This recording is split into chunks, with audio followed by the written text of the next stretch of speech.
Hello everybody, Mr. LEGO Lover 55 here, and welcome to another LEGO set review. Today we're taking a look at another Hero Factory set. This is Jetbug. This is set number 2193. It is recommended for ages 7 to 16, and it has around 63 pieces. So, I have the instructions here. I don't have the box, unfortunately, but I do have the instructions and the set, of course. So, let's just take a quick look here at the instructions. So, on the front, this is pretty much what you would have seen on the front of the box, plus a bit of set info.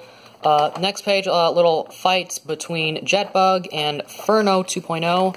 And then, of course, instructions for the set. And then the final product. And then after that, our good old list of pieces. Advertisement for Hero Factory. Advertisement for the Hero Factory website, and some things on there.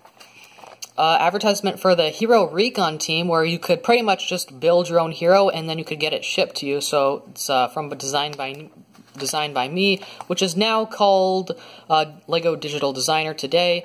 Then here we have a little fight between the Fire Lord, Evo 2.0, and Stormer 2.0. And then advertisement for the LEGO Club. And that is pretty much it for the instructions, so let's go ahead and take a look at Jetbug. Okay, so here is Jetbug, and I will say he is the only villain I have from the Ordeal of Fire wave, so he is, I think, going to be the last set I'll be reviewing for this wave of Hero Factory sets, or, well, the Ordeal of Fire sets, so, yeah, he's pretty neat. He's one of the few Hero Factory sets to include Keat Orange in his color scheme. He has some Keat Orange bone pieces as well as armor shells, so that's pretty neat. As well as the larger type of body armor piece, so that's just very useful in general. He's also got some trans orange piece, so I believe the fire villains were some of the first CCBS figures to actually use trans neon orange armor pieces, or armor shells, so those would later be very useful for other things, such as characters in Bionicle G2. He's got a jetpack also, which I thought was pretty cool. It uses these sort of flame pieces, and you get 2 of them in this set, so that's pretty neat. I believe these are dual molded, so it's molded with orange, or like a Keat orange and a red color, so yeah, and those just have pins there, and they just clip right into the back, or just onto here, so onto those, so yeah, and those would later be used as like body armor pieces as well, sometime in the future.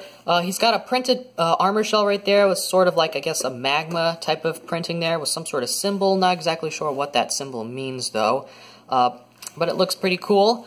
Now something interesting about his head is actually he actually has the same head mold as Nitroblast, and this is what Nitroblast had, so it's basically just a double-sided head. They did something like this in Bionicle for, I think, what was his name? I think they, well, I don't know if they did this. I feel like they did this sometime in Bionicle before, actually, yes, they did do that. They did that with the Scopio VX1 with Talarius, and then the Barnes V9 set. So they did do this technique in Bionicle to just save money on making a new head mold. They just decided to combine them into 2. So yeah, that's something. However, this is very useful if you wanted to make your own characters or whatever, so you'd have like a different colored version of that face or whatever. So yeah, he's got this little blaster here, which you can just shoot by pressing, just by pinching these together, and bam, and I'll have to get that later, but yeah, that Zamor sphere was actually dual molded as well. It had some orange and yellow on it, and I think a bit of red as well, so that's in a really cool color.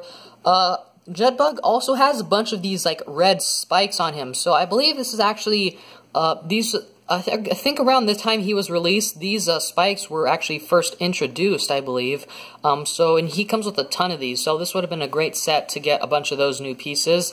One thing I also really like about Jetbug here is that he comes with this trans neon orange chest piece, this body armor piece, so that was something I like to use for a lot of my, I guess, fire-type mocks. It was just a very cool piece if you wanted to build some sort of, like, fire-themed mock of yours. You can use that a lot to make a cool-looking mock. But other than that, there really isn't a whole lot else to this set, so let's go ahead and get on to the end of the video. So there honestly isn't a whole lot else that I have to say about this set. I like the color scheme, I like the build a little bit. I feel like it is a bit skinny in some places, like here, like there's no armor shells right there, they're just bare. But then again, a lot of the first CCBS sets were not all too great in terms of build-wise. They were just very simplistic. Yeah, it does come with a lot of cool colored armor pieces, though, which I'm sure is definitely useful for a lot of mockists. Yeah, there isn't a whole lot else I have to say about this set, so I hope you guys enjoyed this video. Thank you for watching, and keep building!